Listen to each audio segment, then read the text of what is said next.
epistemological system, or base of how we know things. We have things that are at like the foundations, and then we build upon that foundation in the form of argumentation to arrive at new beliefs. But when you're doing that, the arguments rely on, each argument relies on its own premises, and so the argument is only as strong as those premises. And so depending on who you're talking to, they may find one argument incredibly persuasive and one argument not persuasive at all, but it just kind of depends on what their prior beliefs are going into the argument, right? And so this argument relies on having what is called a properly basic belief. And so this is a belief that does not, that you're justified in believing in without any argumentation supporting it. So examples of this are our sensory experience, our memories, testimony. So if someone tells you their name, for instance, you just are justified in believing that that's actually their name unless you have reason to believe otherwise, and so on. So this actually comprises the vast majority of all of our beliefs, our properly basic beliefs. If anyone sees my son at any point trying to stick his finger in an outlet or escape through the door, just stop him. Okay. So, that being said, yeah. Not every argument will convince every person. This one is something that many people have found convincing, but many people haven't. So, that will become more clear as to why when we get on with it. Well, any questions about properly basic beliefs before we get going with this? Yeah. Okay, so this argument has two premises and a conclusion. And so I'm just going to write those out, and then we'll just go through them. Sound good? All right. So, first premise. If God does not exist, then objective moral values and duties do not exist. And for you nerds, if not be, then not you. So let's talk about them actually one at a time. Okay, first I want to talk about what this word here, objective, means. Because that's a word that's tossed around a lot. People don't usually think through what it actually means. Would anyone like to try to give me a definition of the word objective? Yes? Something that does not change. Something that does not change. Okay.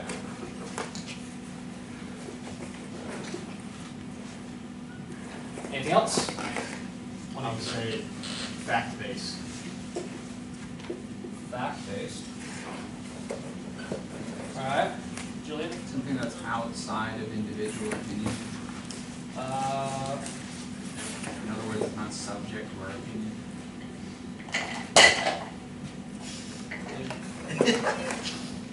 Cool.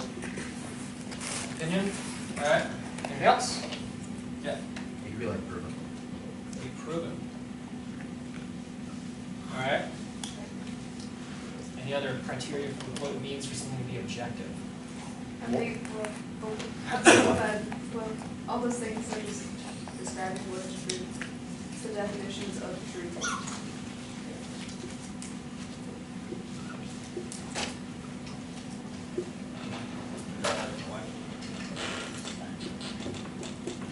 So is that?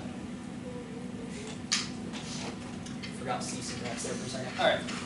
All right. Anything else on the word objective?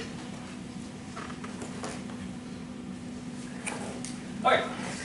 So let's go through this. I'm going to give my definition of the word objective, which will seem incredibly obvious once I say it. And then we'll see how it lines up with all of this. We'll have a little discussion about it. Okay? So, what's the opposite of objective? Not objective. Not objective. What's the It's like, what's the opposite of up? Not up. Correct. Okay. So objective. Actually, I guess let's start with subjective. What is subjective? It's like opinion based, so like for example, if I say that carbs aren't really good for you, that's an opinion, whereas if I said that birth control is a group 1 carcinogen, then that's objective because that's a fact. All right. Anything else? What subjective means? It has being inside the intellect. It has being inside. Can you clarify that? It's whatever it is determined by its existence in the mind, whereas objective has its existence outside the mind. So it's mind dependent. Yes. Cool. All right. Anything else? But if What? you look at the other one, it changes. Changes. Yeah, I like to think of it as it's an easy way to remember it. It's just it's subject to change, so it's subjective. Okay. It's good for memorizing. Cool. So I'm going to sum this up. There. So I would say that subjective, if something is subjective, it is something that is true of a subject. Right? So, for example, being opinion-based, it's the opinions of the subject that are subjective. Right? It's mind-dependent. It's things that this person with a mind says, inside their mind, or that depends on the mind, that is dependent on the mind of the subject. Yeah. So, am I a subject? Yeah. Is it subjective that I was born in 1996? No, and I'll get to that. Good question. Now, by contrast, the things that are objective are what?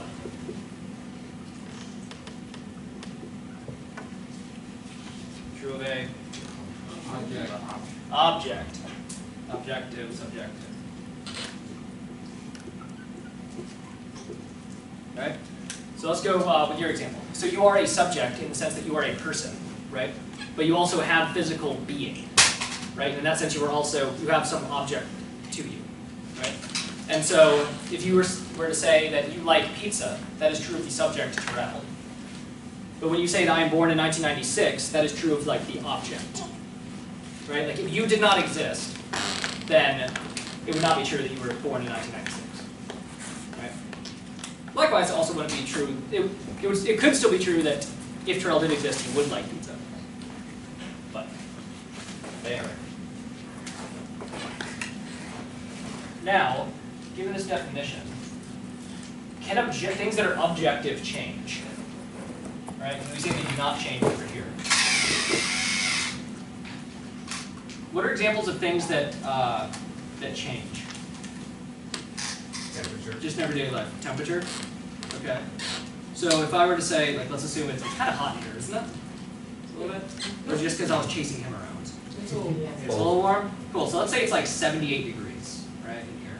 If I were to say that, it's 78 degrees, is that objectively true? Right? Like you look over a thermometer and it reads 78 degrees? Cool. Does that mean that that fact can never change? Like, It depends on the context of that. If you mean that it is 78 in that moment, then it could be true of that moment. right. Sure. Yeah, you can always add more like specificity to it. Right. But even things that are objective are not transient. They can be transient in nature. Right. Now, in this sense, the object here is the actual like temperature in the room. Right. So that's in that sense, when we say it's 78 degrees, we mean it's true of the object being the temperature in the room. Like, there's no subject in view here, so it's not a subjective statement. We on board with that? Right. Outside of individual opinion, that's absolutely true. Regardless of what anyone thinks about the temperature in the room, if that thermometer reads 78 degrees, sure enough, it's 78 degrees. So it doesn't really matter if that guy over there thinks it's 40 degrees. Right? He's just kind of wrong. Right? So in that sense, it's also fact-based. That, you know, it's based on the fact that it is 78 degrees. Another way to say fact-based here would be it is consistent with reality. Right? And so, you know, things that are proven are things that we know are, you know, consistent with reality. But something can still be objective even if it's not strictly proven. Right? So if, let's say we didn't have a thermometer in the room, that wouldn't change the fact that it's still 78 degrees in the room. We just wouldn't know it. Right? So it can still be objectively true that it's 78 degrees, but still not proven.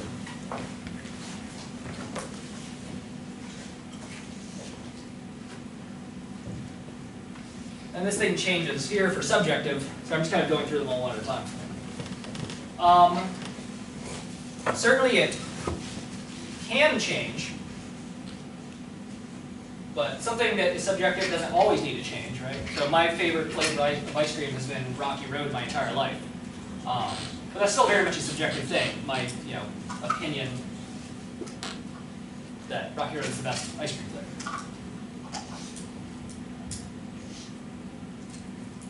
Alright, so I just wanted to clear all that up, like just definitions. It's important to go into all this.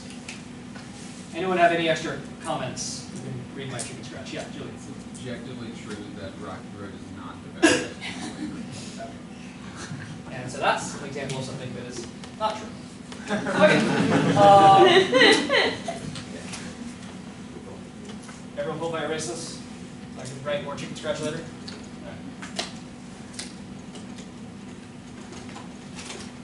So, when I say that if God does not exist, objective moral values and duties do not exist. That is to say that there is no object that grounds the truth that moral values and duties exist.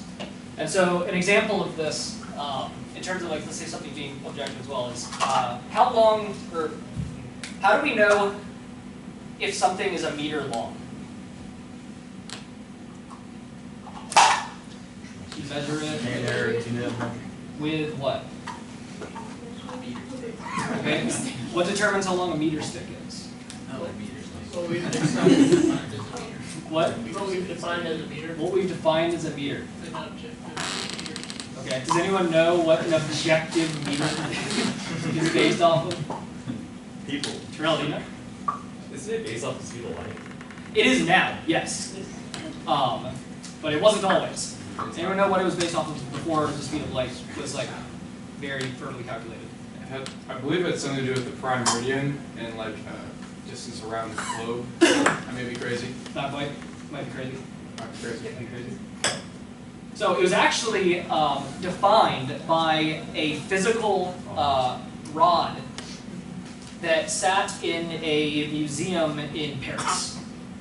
And that was the meter rod.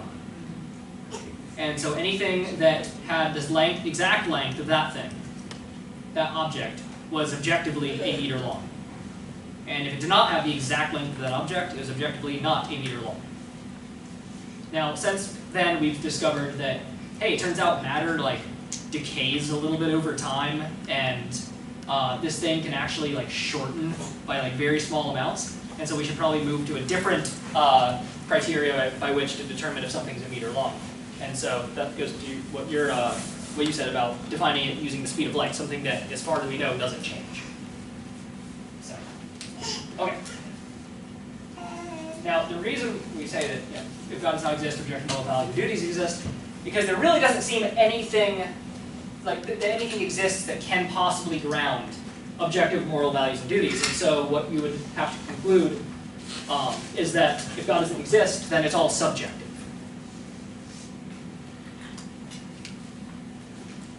Which brings us to the second premise,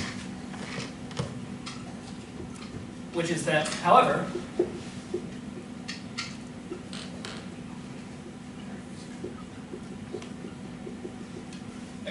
objective moral values and duties do exist.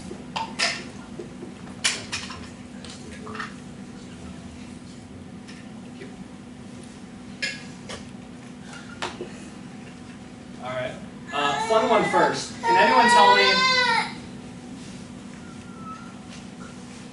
in the logical form here, what you can conclude from this? If not P, then not Q. Q. P. Therefore, not P. Therefore, not P. Yeah. All right. What does P? What does not P stand for in this first premise? God does not exist. Yeah, God does not exist. And so if not P is God does not exist, what is P? God does not exist. Yes. And a double negative is? Two negatives. Positive. Positive. Are you Therefore positive? God exists. I do not a little too far. Okay. So, okay, there's something interesting about this. Which of premises 1 and 2 do you think is the most contentious? Which one do you think people would disagree with the most? Two? One is also It disputed. really depends. It does depend. Yeah. It really comes down to like what you mean by objective, because depending on how you define it, it could be premise 1. Yeah, I think we spent a lot of time on what we mean by objective. Yeah, objective being like true of an object. It's independent of human thought and opinion. So we're still all voting for 2? That's the most controversial one, you think? I might vote 1 just because it has the word God in there and people get weird about that. Has the word sometimes. Since it uses the word God and people get weird about that sometimes. People do get weird about that sometimes, for sure. So, like Terrell said, it depends. But really, it actually depends on who you ask. So if you were to ask college students, for instance, most of them would disagree with premise 2, because a large amount of college students are subjectivists when it comes to moral values and duties. However, if you were to ask the faculty, then you get a higher amount of people that are not subjectivists, that are actual moral absolutists. And so it depends. Even with the faculty, you can divide it into 2 more groups. You have the professional philosophers. And professional philosophers would agree with premise 2, but try to fight premise 1. And they would do that at a higher rate than their non-philosopher coworkers. I guess they're all coworkers. Do you think the vast majority of secular philosophers are moral absolutists? That's not what I've seen. Yeah, and as far as I can tell from the literature, most of them believe in most professional philosophers believe in objective moral values and duties.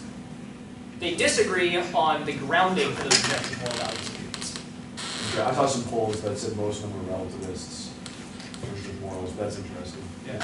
And so, for an example, we hosted, sometime in the past 5 years, time blurs for me a bit, we hosted a debate here at State between William Lane Craig and a atheist philosopher by the name of Eric Wielenberg.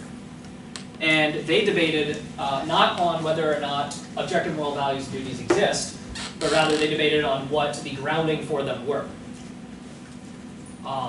And that was a very heady debate that I think not too many people enjoyed. But if you're interested in watching the debate, we have it on YouTube.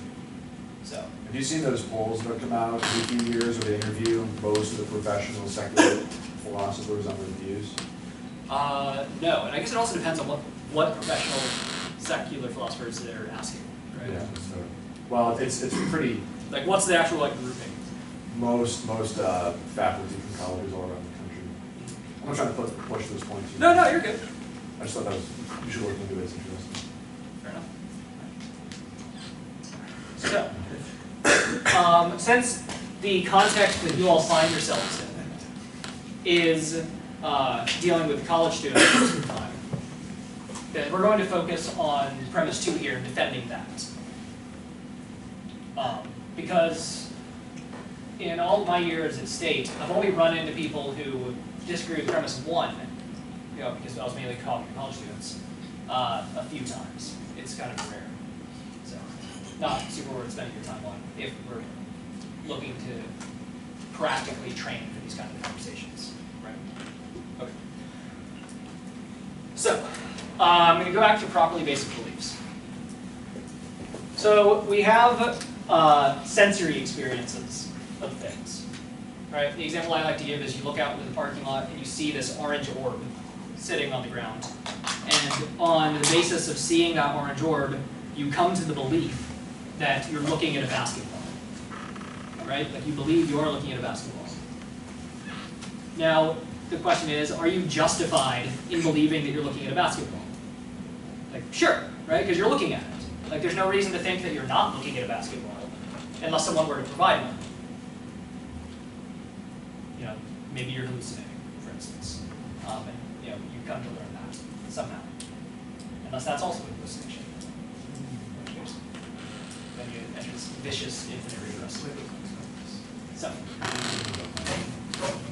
in the same way that we are justified in our sensory experience, so too, I think we're all familiar with this, that we have not only a sensory experience of memories, but we also have what I'll call a moral experience.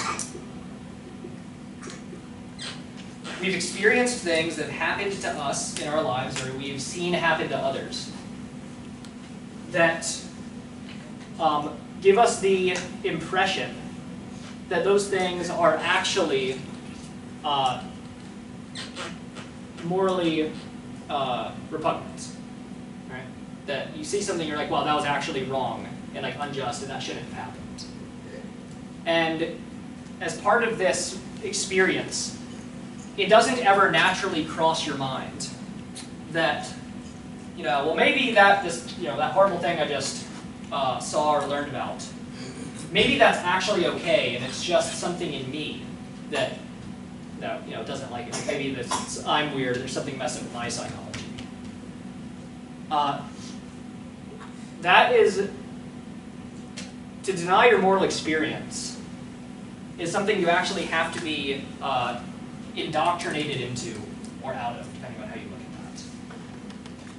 And so, on the basis of a moral experience, I would say we are epistemically justified in believing that experience in the absence of any defeater for it, in the same way that we are justified in believing our sensory experience or our memories without any defeaters for those.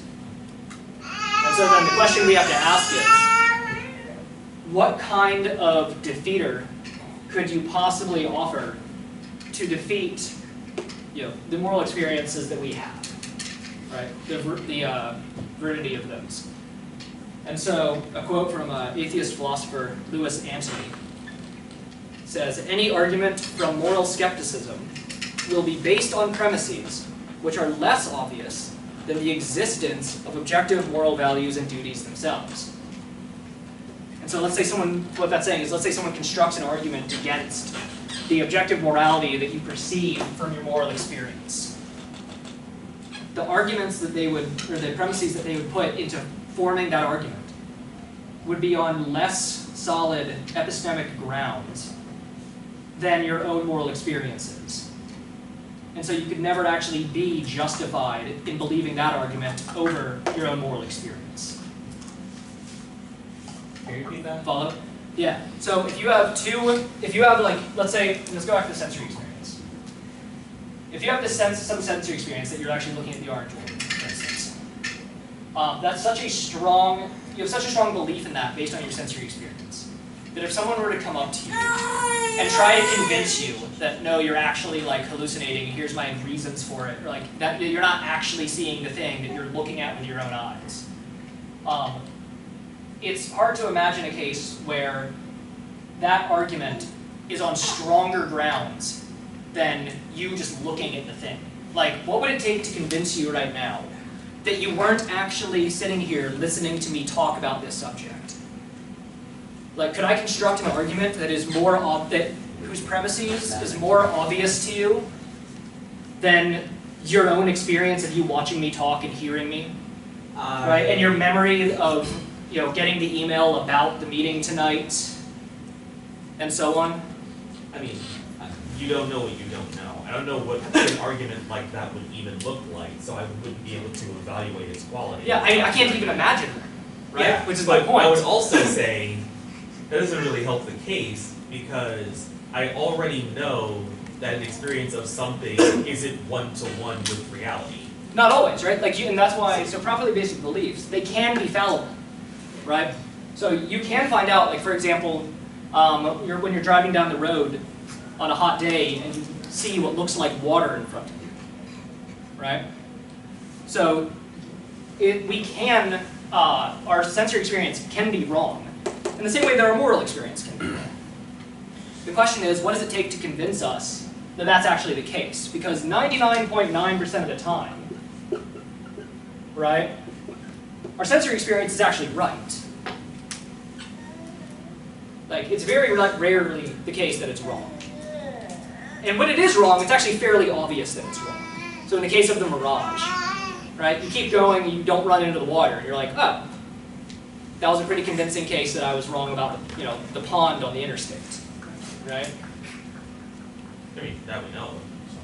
Yeah, we might be right. There might be a pond on the interstate. Is that what you're saying? No, I'm saying Like, it could be there. You there don't know. are cases that are obvious to us, and we know they are obvious because we found out. Yes, we did find out. Yeah. There So may be cases where we may be wrong where we don't know that we're wrong. right. And so should we always assume that we're wrong? Because it's like, well, we could be wrong. No, but Right. a mental error bar probably wouldn't hurt. Okay, so we should at least assume that we're right or justified in believing it seems obvious to us until it's actually proven that we're wrong, right? Like you said, we don't know what we don't know. And so we can't just, say, well, I don't really know anything because I could be wrong sometime in the future. Yeah. Right, yeah. Because and none of us live that way anyway, right? We all, like in all of our everyday experience, we assume that this is true. All right, we assume our memories are true. You assume the testimony from other people are true. So at the very beginning of this, I told you my name was Forrest. How do you know that's actually true? I'm taking your word for it. Yeah, you take my word for it, right? And so you assume that that's actually the case until proven otherwise. So, in the same way, we have this moral experience. And until we have in the same way that we are justified in our sensory experience, until we come up to something that shows that we're wrong about it, we are also justified in our moral experience by the same criteria. So, I'd argue to a lesser extent. sure, and it comes in degrees, but to a lesser extent, and that's fine. Like, your sensory experience usually also powers your memories, but it doesn't mean that the experience of your memories is wrong. It just means that it's not what's the word for it? Not merit. There's a specific word. Oh, it'll come back. Warrant? Warrant. Thank you. There's not as much warrant for you to believe your memories as there is for your sensory experience, right? And even less so for like testimony. So I think, like, if someone tells me their name, I trust my own memories of things more than I trust like their testimony, for instance. But you might have those swapped. But in either case, we're still justified in believing all those things, just to lesser or higher degrees. Okay. So where do you go from here? A common objection, and is everyone with me so far in all of this? Does anyone have any questions? Is there a way I can help clarify things? Because I am happy to do so, I have plenty of time. Is there like examples that you could use, I guess, for like each? I don't know. It's hard to visualize those different. It is, yeah, no, it's a little philosophical, right? So you want examples of what specific? I guess like how like sensory, memory, and like testimony kind of all like work together. I guess. How they all work together.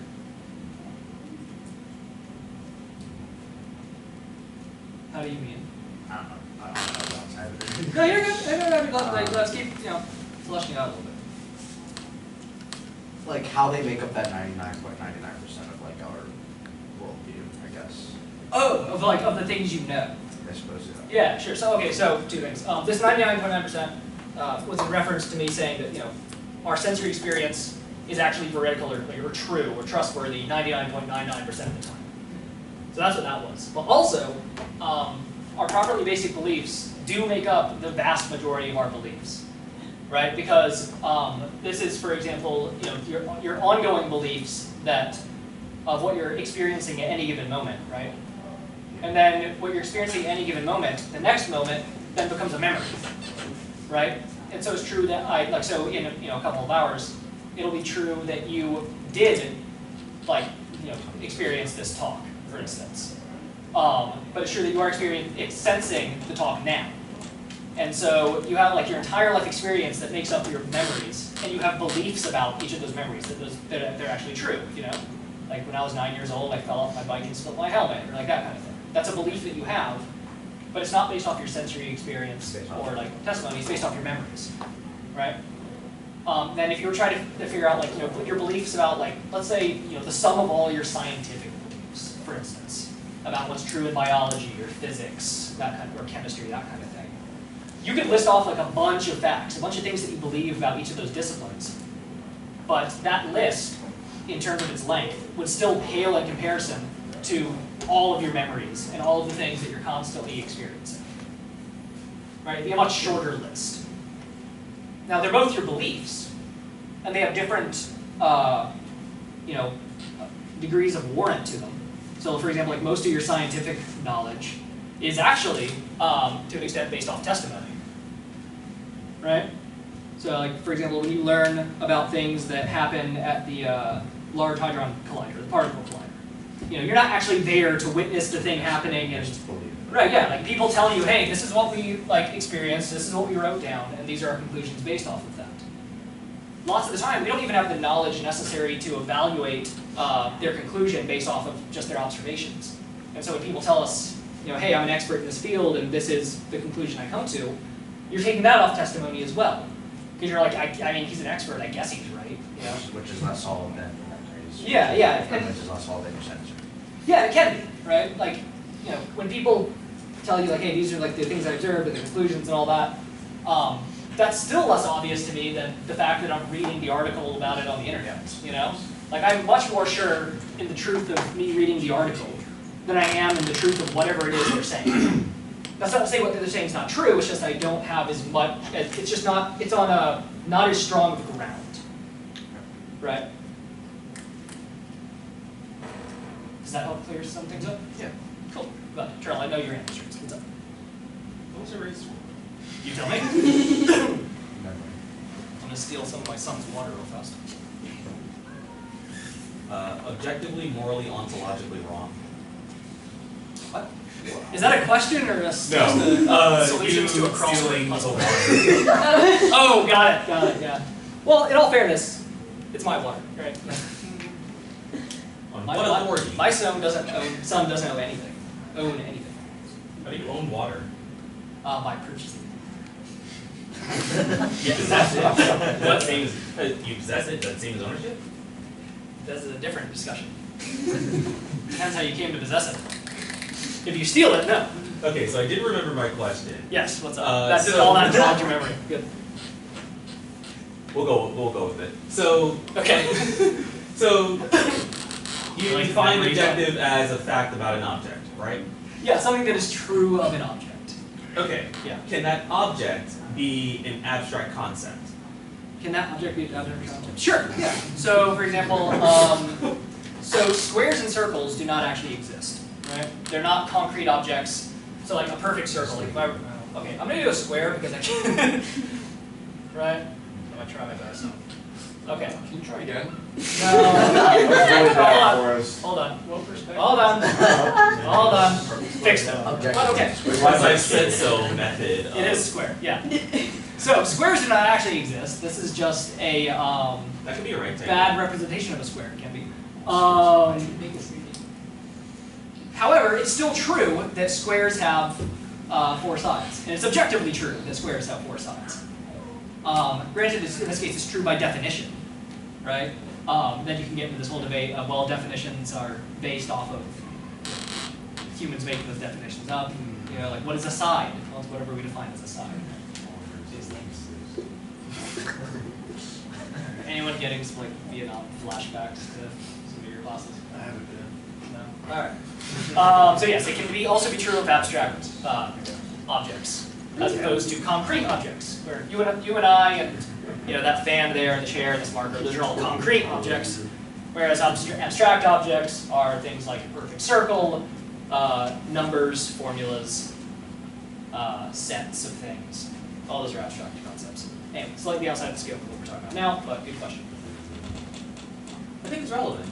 It is. Because I would then follow up with, what's stopping a person from saying that a system of morality based on well-being would be an objective one?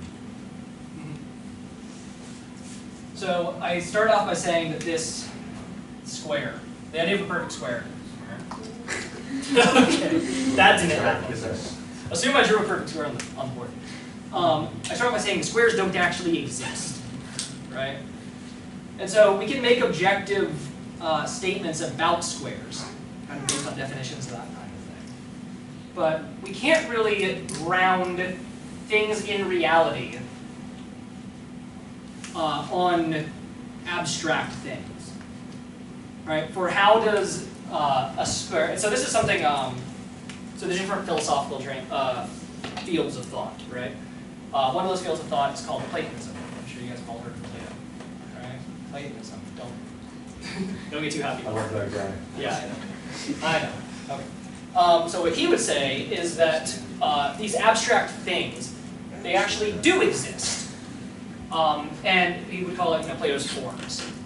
So these things actually do exist. And when you actually have a square, this form of the perfect square that exists out wherever, right? There's this non-visible thing. What's the word for it? Impinges itself upon the thing, its property of squareness, upon the thing in reality. And so this thing is square because it matches the form of the perfect square, right? Because this thing has, what's the word? I'm stumbling over this a little bit, but like forced its property, or this has inherited the property of the abstract form, right? But of course, all of that kind of relies on this thing actually existing. Whereas when we're talking about something like objective moral values and duties, let's say that, swap it up a little bit. Yeah. We have this concept up here called goodness, right? And so, let's say you have some action that you take, and you ask, well, what makes this action good? And someone says, well, this thing called goodness, in the same way that the square imbues an actual, like, physical object with the property of squareness. You should not this one. This thing called goodness imbues some action with the property of goodness, right? In the square case, we can at least ask, well, what does it mean? Like, how do we like really know that this thing is imbued with the property of squareness? But what does it mean for an action to be imbued with the property of goodness? Like, what is the object? What even is the object of goodness? At least in square, we understand, right? Goodness, less so. And also, for the record, that debate I mentioned earlier, between Craig and Eric Wielenberg. Wielenberg's position is actually the Platonist position, which is interesting. So he actually believes that it's these abstract objects that ground objective moral values and views. So if you want to hear more about that at length in a very drawn out and at times boring way, so then you can go reference that debate. So the way they did that debate was actually they had their notes and everything prepared ahead of time, and they actually exchanged their notes, and then went through it in a very systematic and like scholarly way, which makes a debate have more information in it, but makes it far less entertaining. So if you're interested, specifically, Terrell, because you asked the question, if you've never seen the debate, I would highly recommend going to look at that, because they go into it in far more detail than I will. Okay. So, I started off by saying we're going to focus on premise 2 because that's the one that you'll run into the most often on a college campus. And I want to, because of that, I want to talk about the actual objection that you'll hear the most on a college campus. And what people will say is that, well, fine, like let's say objective moral values and duties don't exist because I'm running out of whiteboard space. Everyone okay if I erase this top left portion? Yeah. All right.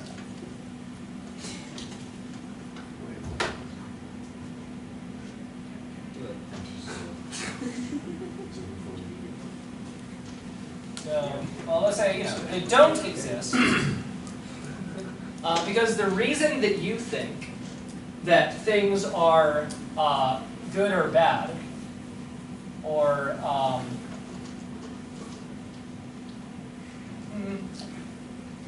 kind of winging how I'm laying it out on the whiteboard, by the way.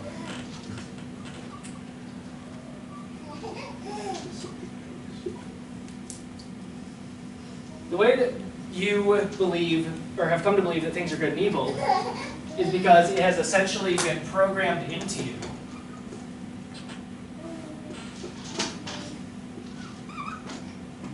by evolution. Right? So that's the base claim.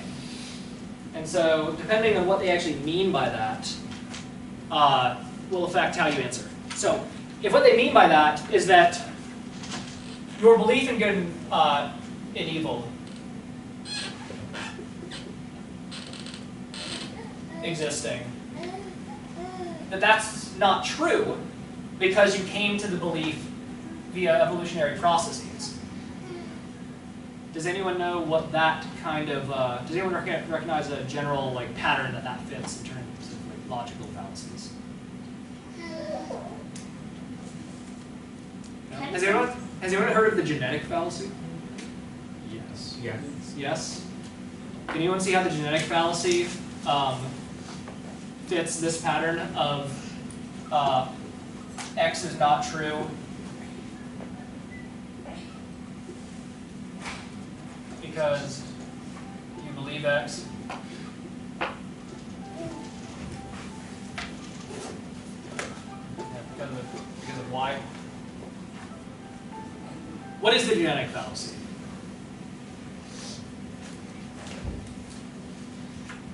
So we've heard of it, we just don't know what it is.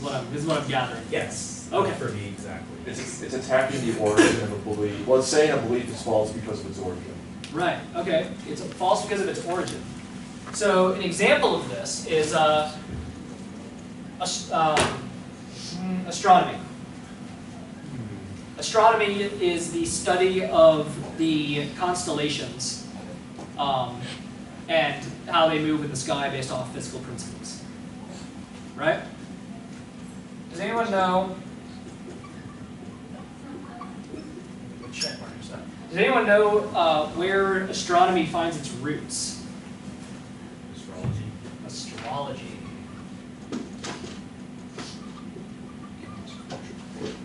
Right? Sorry to offend anyone here. But if this does offend you, you are in the right place. And we're glad you're here. So astrology is not a good description of reality. Astrology is what we would call a pseudoscience, where astrology is, yeah, you nailed it. I think we all know what astrology is, right? Horoscopes, that kind of thing. It's far more complicated than that in actuality. But in any case, it is a field that is far older than astronomy, but is not an actual accurate representation of how reality works. Nonetheless, astronomy came out of it. Should we therefore say that astronomy is false because it finds its roots in false origins? No, right? So we don't evaluate the truth of something based off of where it comes from. And so this objection here is that, well, you only believe that morality is objective because evolution has ingrained it into you, is to commit the genetic fallacy. Now, that's if they're saying that it's not true based off of that. Now, on the other hand, if they're making a much different claim, because most of the time throughout this conversation, we've not really been talking about the truth of things. We've been talking about the justification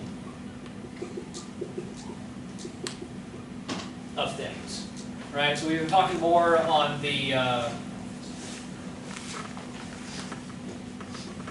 more about epistemology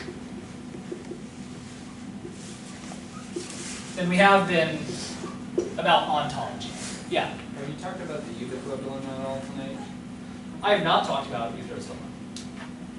Would you? Sure. It sounds like you're going there. I wasn't, but we can. I'll talk about that at the end. Cameron, you doing all right? I think so. So, what they could mean when they raise this objection is that they're actually trying to attack your justification in it, right? So they would say, well, look, it's not that you're actually perceiving these objective moral values and duties in the same way that you're perceiving things in your sense experience, but rather you're just believing them based off of like evolution, right? And so they would say that if evolution is aimed at survival, which it is, and not truth, right? I would amend that and say reproduction. Sure, reproduction, survival, but you have to survive to reproduce. So Right. the longer you survive, normally the more Necessary but not sufficient. Sure, sure. And so because it doesn't actually aim at truth, it aims at reproduction, then you're not really justified in believing that this belief that is a result of evolution. Right? And so there's a few things that we can say about that. So to say that evolution is aimed at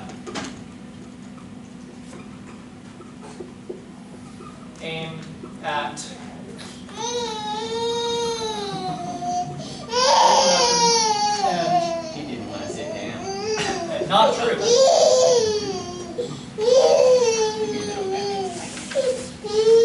I'm gonna handle that a little faster. This presupposes the truth of atheism. Hey, Julian. Yeah. You got the bag? It's right there. In the far front pocket is a food pouch thing. He could just be over there. Okay. Anyway, it presupposes atheism. How does it presuppose atheism? Because it is possible that if God exists, and He's the one behind the evolutionary process, that He would want us to come to true moral beliefs. And so to say that it's not aimed at truth at all is saying that, well, that's not actually like a possible state of affairs. That it only is aimed at reproduction. Now, it certainly is aimed at reproduction, but what I'm saying is that it could also be aimed at truth as well. And so if it could also be aimed at truth as well, that undercuts the objection that you can't have these justified beliefs because your beliefs were arrived that way due to evolution. He may occasionally need help squeezing it up from the bottom. Otherwise, he will chuck the thing. Okay. You've been warned. Alright. I want to stop for a second and take a brief side. Well, do I want to go to that sidebar? It's already kind of late.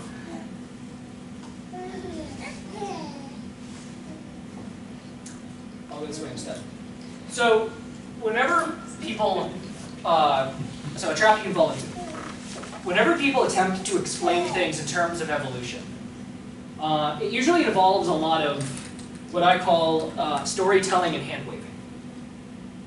Where they say, I can imagine some state of affairs that could have led to people believing this thing because it, benefits our species based on such and such, right? However, that's just an unsupported claim until actual evidence is given. And so the question is there evidence that evolution even accounts for our moral beliefs? Right? Because that's the claim. Like, your beliefs in objective morality are due to evolution. And so therefore, you're not justified in believing in them. But is that even a true statement that they're due to evolution? And so a couple of quotes here.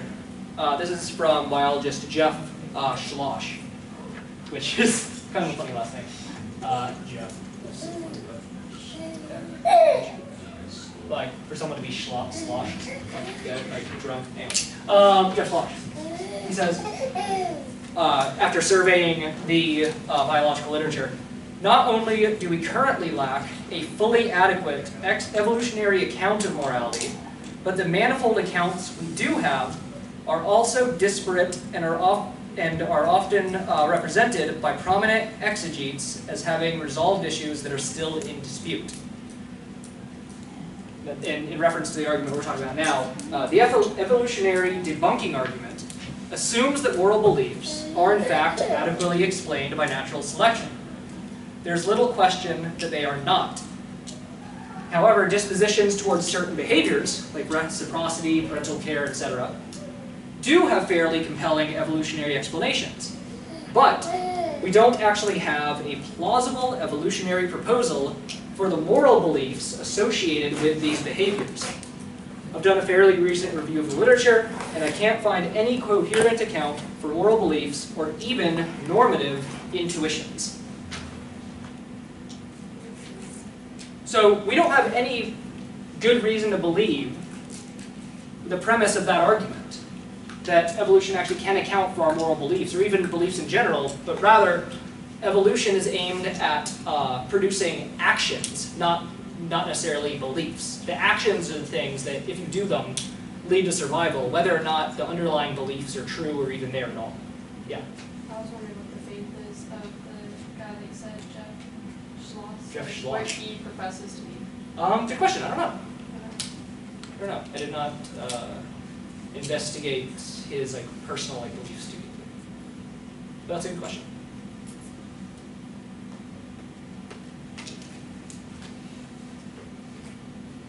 Cool. So, that being said, there's a lot of great things that can be explained by evolution. There's also a lot of things that people try to say can be explained by evolution that involves just a lot of hand-waving, and you should press them more on that. Don't let them just get away with the hand-waving. Actually ask them for explanations, like where do you actually get that idea? Like where is that in the literature? So on and so forth. One more thing to say about this argument. If the argument is that, well, your belief in moral values is a result of evolution,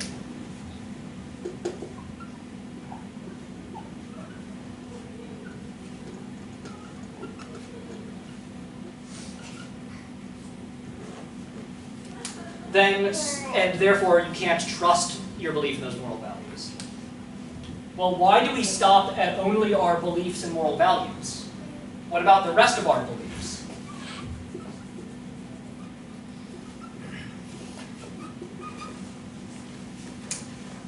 So the sword in this case cuts both ways.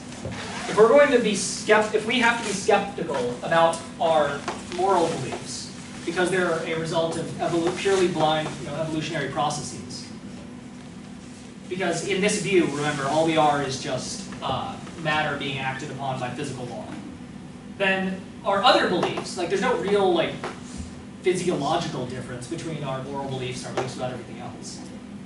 And so we'd have to say that so too our other beliefs are faulty and we shouldn't trust them based off of them being produced by evolution.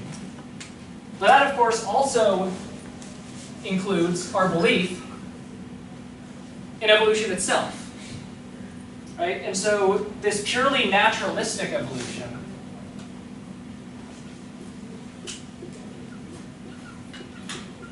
unguided evolution has this interesting built-in defeater to it, where you can never actually be justified in believing it, because again, evolution is based off of, or is aimed at reproduction, not truth. And so a great example of this is, let's say you are living back in the caveman days, and you come to this irrational belief that there's like always, every bush you see, there's always a lion in the bush. Right? Whether or not there actually is or not, doesn't matter. Like you just believe that every bush has a lion in it. You will probably live longer than the guy who correctly believes that no bush, like let's say he believes that no bush has a lion in it. He is right far more than you are. Except one day, there actually is a lion in that bush. And so he's wrong that day and therefore dies. And doesn't get to actually reproduce and pass on his genes. You were wrong most of the time, but yet, you survived. So evolution doesn't aim at what is actually true, right? The guy who had more true beliefs than the other guy didn't actually make it, right? Natural selection did not select him. It selected the guy that always believed, or most of the time believed the wrong thing, there's a lion in the bush, and therefore survived. Right? Because ultimately, in the evolutionary model, that's all that matters.